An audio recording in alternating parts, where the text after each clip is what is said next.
Hello, everyone, and welcome to the Philosophy Hour of Literary Tales. In this episode, we continue with Augustine's City of God and his theology and theodicy of the fall of man. The City of God, it can be said, represents the fullest maturation of Augustine's thoughts concerning original sin and the fall of man. It is true that Augustine was also embroiled in the Pelagian and semi-Pelagian controversies in which he had to talk about original sin and the fall of man, as well as predestination. But Augustine's writings during the Pelagian crises of the 5th century have more to deal with the question of grace than with original sin and the fall. Sin and the fall are concepts so disparate now in the state of contemporary Christianity, largely due to ignorance of tradition, confessions, doctrines, and patristic sources. Augustine's reading of the fall is not necessarily unique. Saint Irenaeus of Lyon offered up a similar interpretation, as you will find in many other patristic writers. However, due to Augustine's outsized influence on the Western Latin Church, Augustine's interpretation became de facto authority on the matter and has since become codified doctrine in Catholicism, and you see the traces of Augustine's ideas on original sin and the fall in confessional Anglicanism, Lutheranism, and Calvinism. Moreover, Augustine's reading of the fall and original sin, we must remember, is not conjured up in his own imagination, but is largely taken from his systematic reading of Genesis and the letters of St. Paul, especially the epistles to the Romans. Augustine was embroiled in many conflicts during his time as bishop. He had to contend against the Donatists, a schismatic purist sect claiming only the Donatist churches served by Donatist clergy were the true Christians, Pelagians, and Manichaeans. Augustine's interpretation of the fall, even as it is written in the City of God, was directly in response also to Pelagians, Manichaeans, and other schismatic and eventually deemed heretical Christian groups during his lifetime. First, Augustine makes clear that it is not the body, i.e., as the Manichaeans claim, which is the cause of sin, but, in fact, the soul, which runs counter to the Manichaean claim. Here we need to diverge into Augustine's anthropology a little bit before digging deeper into his explanations and elaborations on the fall and original sin in Book 14 of the City of God. Augustinian anthropology is integralist and pluralist.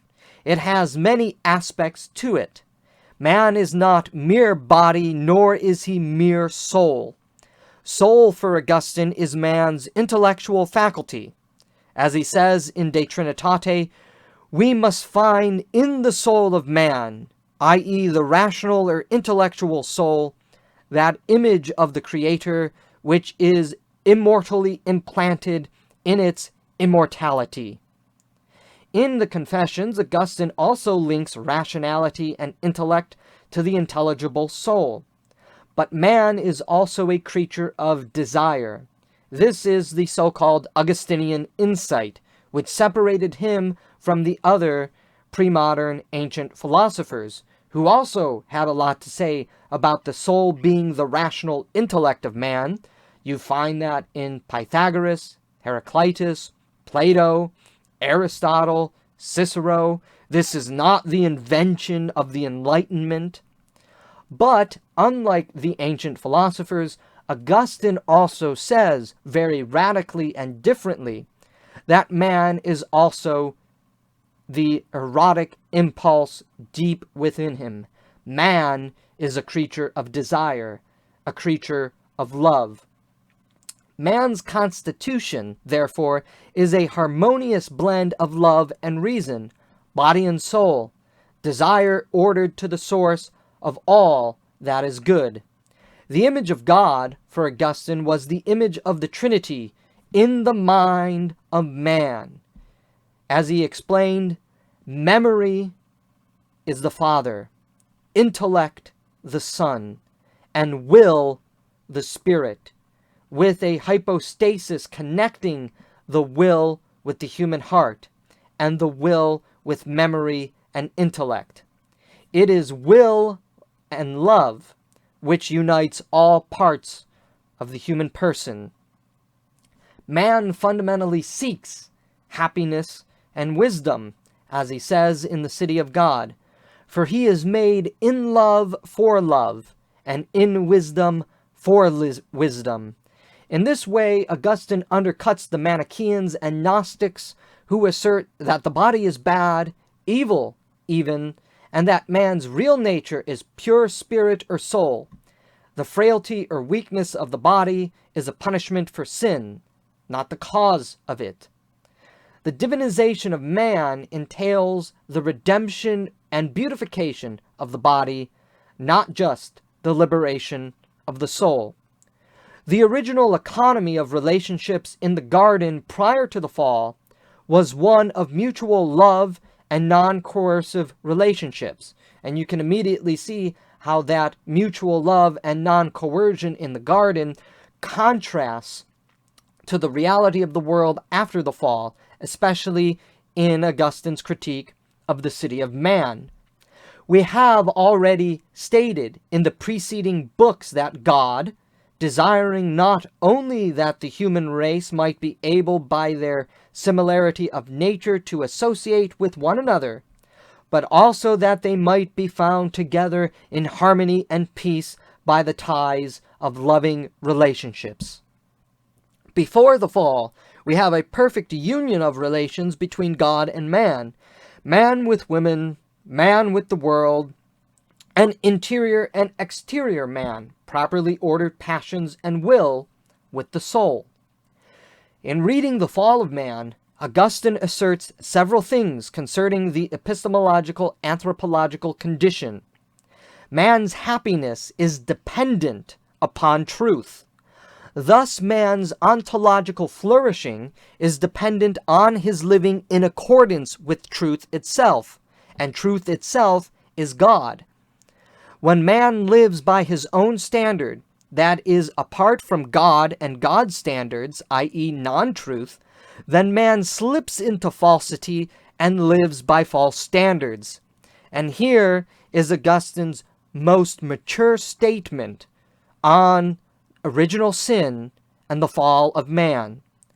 When, then, a man lives according to the truth, he lives not according to himself, but according to God. For he was God who said, I am the truth. When, therefore, man lives according to himself, that is, according to man, not according to God, assuredly he lives according to a lie. Not that man himself is a lie, for God is his author and creator, who is certainly not the author and creator of a lie, but because man was made upright, that he might not live according to himself, but according to him that made him. In other words, that he might do his will and not his own, and not to live as he was made to live. That is a lie. For he certainly desires to be blessed, even by not living so that he may be blessed. And what is a lie if this desire be not? Wherefore, it is not without meaning said that all sin is a lie. For no sin is committed save by that desire or will by which we desire that it will be well with us, and shrink from it being ill with us. The first sin of man was rooted in the desire to be happy, as Augustine says, but to decide for himself what was good and true and what would produce his own happiness, instead of accepting the order of truth and happiness designed by God for man's happiness. In other words, man inverted the natural order and called truth false and good bad and bad good and falsity truth. This was the deception of the soul, the intellect, not the body. The body always wants that which is good and true. It is the soul that rationalizes what is good to be bad and what is bad to be good in order for it itself to be in control. Thus we can also see how in original sin and the fall, the movement to the lust to dominate and the love of self is all already implicated. We have a term for people who try to explain away their wrongdoings. We call it rationalization. The same holds true for the fall of man. Adam and Eve decided, lusted for control, according to Augustine, for themselves what would be good and true. And by this usurpation of nature, they believed falsely that they could enhance their happiness. For, as Augustine articulated, even sinful action is aimed at achieving happiness, however misdirected it is. For that is what sin is, misdirected desire or misdirected love to things to procure happiness that will not ultimately satiate oneself. In living by the standards of men, that is falseness, man spirals into further darkness and degradation. When man lives by the standard of truth, which is to say God, he is elevated, beautified, and made whole and happy. Additionally, the bid to decide for themselves what was good and true was the attempt to be like God, according to Augustine. That was the lusting for control, which was the principal sin of Adam, a rebellion against the orders of God to seize control for himself, what would be good and true to procure one's own happiness. It was the sin of pride, and pride is tied to the lust to control. One can see how the fall and sin is linked to Augustine's critique of the prideful philosophers in the first 10 books of the City of God. It is important, too, to note the language of how Eve and then Adam were cut off from God, literally having fallen away from God. Eve looks upon the tree and forgets God in the process. The fruit looks good to eat. The tree is beautiful to the eyes, and it beckoned to be seized, to impart wisdom to the one who ate from it. This is the carnalization of God's creation, seeing only material or corporeal or carnal things divorced from the immaterial reality that moves it. Earthly hunger, earthly beauty, and earthly wisdom, all divorced from its source, which earthly hunger, beauty, and wisdom ought to signify: a spiritual hunger, a spiritual beauty, and a spiritual wisdom, which, when united with the goodness of creation, creates the wholeness and whole truth, which total flourishing and true happiness derive from. The rejection of truth is the rejection of God, and the wisdom, love, and happiness now sought after is a corrupt and depreciated form of wisdom, love, and happiness, as it is purely carnal and divorced from God. Carnal goods can never satisfy the yearnings of the soul. Additionally, in Hebrew, the tree of knowledge of good and evil is tov ra ra, ra meaning chaos or disorder. By eating of the tree of knowledge of good, good, true, and beautiful got distorted, disordered. Chaos came into the world. It brought about a fundamental disordering of all relationships in the world as well as within man. The fall then fundamentally altered the human constitution, bringing about an imbalance in human internal nature, disordered passions, through the privation of grace. Augustine interprets the nakedness of Adam and Eve to mean they were stripped of grace, and this is what is properly to be understood by their nakedness. Once clothed in grace, their sin stripped them of grace. As Augustine says, therefore, that they were naked, naked of that grace which prevented them from being ashamed of bodily nakedness, while the law of sin offered no resistance to their mind. We thus live only by the desire of the flesh, because our soul has been obliterated in being stripped of grace, so we know not the standards of truth and goodness anymore, and are just left with pure desire. We are still desiring truth and happiness, but because of the weakness of the soul, we do not know truth and happiness. Our nakedness takes away our defense from pride and falsity.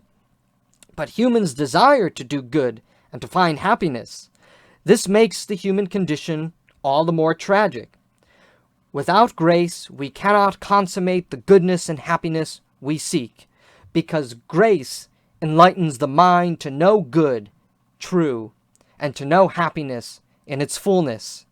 As Augustine goes on to explain, the fall's alteration of the human condition was the disordering of the passions from the will, which leads to the quarrel of lust and will. Lust, which is the corruption of the will for lusting for licentious liberty for its own end, revels in the licentious lawlessness of nothingness. Since God created from nothing, to love things created by God without God is to love nothing. It is to love empty matter which cannot truly satiate us. The will, by contrast, always desires to do good, but can only do so with God's grace. The will is torn between reveling in its lustful liberty, which is slavery to lust. Note the irony in Augustine's thought here. And the desire to do good and to return to God through the ordering of the passions. By loving God, and only by loving God, the will can reorient to God and appreciate all things God has created, which find their meaning and fulfillment in God. Furthermore, Adam's fault lies in his not taking responsibility. Instead of taking ownership, as God came to Adam to do, Adam curses God for creating Eve, thus rupturing man's relationship with God and Eve, bringing about the ruptured relationship between God and man with other men and women. That is what the fall entails in Augustine's view. The fall of man, then, is about man's desire to control for himself what is good and true for his own happiness, and the broken nature that results from this is that man has a rupture of desire and reason internally inside himself. There is a rupture of man from God, as Adam cursed God for making Eve. There is a rupture of man from other humans in Adam's cursing of God for having created Eve, i.e., therefore, Adam is not only blaming God, he is blaming Eve, his wife and spouse, another human being, and we ultimately see the rupture of man from the created world, represented in the expulsion of Adam and Eve from the garden, all followed from the original sin to that lust to dominate for oneself. And this brought about the complete disordering of the passions and a disordering of human relationships with everything in the world. Human alienation, the great theme of alienation in philosophy, the great theme of atomization in philosophy, are all, in fact, products of the Christian theological imagination. It is found here in Augustine's understanding of the fall of man. The fall of man is not merely his fall away from grace, it is his ruined relationship with everything in the world, his alienation from God, his alienation from himself, his alienation from other humans, his alienation from the world. And in this anguish, man lashes out at the world and at others, and the movement to the lust to dominate begins, because it actually began in the original sin and the fall. The lust to dominate began in Adam and Eve's lust to dominate for themselves what was going to be good and true to bring about their own happiness. It is important to also see Augustine's doctrine of the fall in light of his battles with the Manichaeans and Gnostics during his own lifetime. And again, even though Augustine is writing The City of God principally in response to the sack of Rome, he is also writing when he is being most theological in response to the Manichaeans and the Gnostics. Both shunned the goodness of the body and emphasized its evilness, while praising the spiritual side of man only, his logos, his reason, as that which was good and salvific. Augustine turns the Manichaeans and Gnostics on their head, literally, by pointing out that the fall of man lay not as a fault of his body, but as a fault of his reason, namely, the rejection of the true logos, who is Christ. It is man's spiritual and rational nature, not his body and material nature, that led to the fall and the original sin. Fallen man, then, is lustful man, the corrupted will which rejoices in fleeting carnal pleasures only for temporary moments, and revels in that liberty of license which also brings death, is the tragic condition of man. Fallen man, through his corrupt will, the lustful will, is a child purely of the flesh, because man's reason has been totally destroyed. To be a child of the flesh is to be naked of grace and dominated by the lust of the passions, no longer ordered by the soul, that rational part of humanity's intellect which knows the good and the true and can direct our desires to the good and the true to satisfy our yearning for happiness. The falsity and slavery that man now lives under is the idea that fleeting happiness is the highest good, i.e., that only the temporary and carnal happiness found in the material world is the greatest good in life. Man has become a consuming machine for the fleeting and temporary titillation of the body. The fall of man represents the triumph of lust over will, the triumph of lust over moderation, the triumph of domination over boundaries. This triumph of lust will be the defining feature of the city of man. And as we explained in our episode dealing with Augustine's critique of the city of man, you can probably now more fully see how it is the lust to dominate, which led to the original sin and the fall, which carries over into the earthly cities. So again, Augustine's view, his theology of the fall and of original sin, can be summarized as this. Man's original sin was his lust to control for himself what was good and true, to produce his own happiness. Man's original sin is a selfish turn of the soul inward to himself, what Augustine would eventually call the incurvatus in se, the inward curve to the self. Man lusts to control for himself what is true and good for his own happiness. In doing so, his fall, the fall of man, represents the destruction of the rational soul, the obliteration of his logos to know what is good and true, which leads to ruptured relationships with the entire world, alienation from creation, alienation from other humans, and alienation from God. Man is now stuck, overwhelmed, alienated, guilt-stricken, and anguished by his inability to know truth and love and happiness. Thus it becomes necessary for God to restore man to his original condition, to produce the truth and the happiness that he seeks.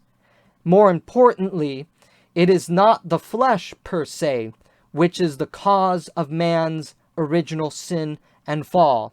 It is man's rationality. It is his spiritual state. It is the soul. For it was Adam and Eve's soul, their reason, which rejected the order of God's creation to seize for themselves that which would be good and true. Thus we see in Augustine's elaboration of original sin and the fall a very modern story of how man was in an original state of rational harmony and love, and then fell away because of superstition and the lust to dominate. Book 14 of the City of God contains Augustine's most mature reflections on the fall of man and what original sin means. Original sin does not mean, and the fall does not mean, that man lost any sort of primordial immortality. What it most acutely means is that man has become a lustful dominator. Man is the measure of all things, to quote a very famous sophist philosopher from ancient Greece. Not nature and the nature that God created. Man desired to be the center of the universe, and in becoming the center of the universe, he ends up destroying the universe.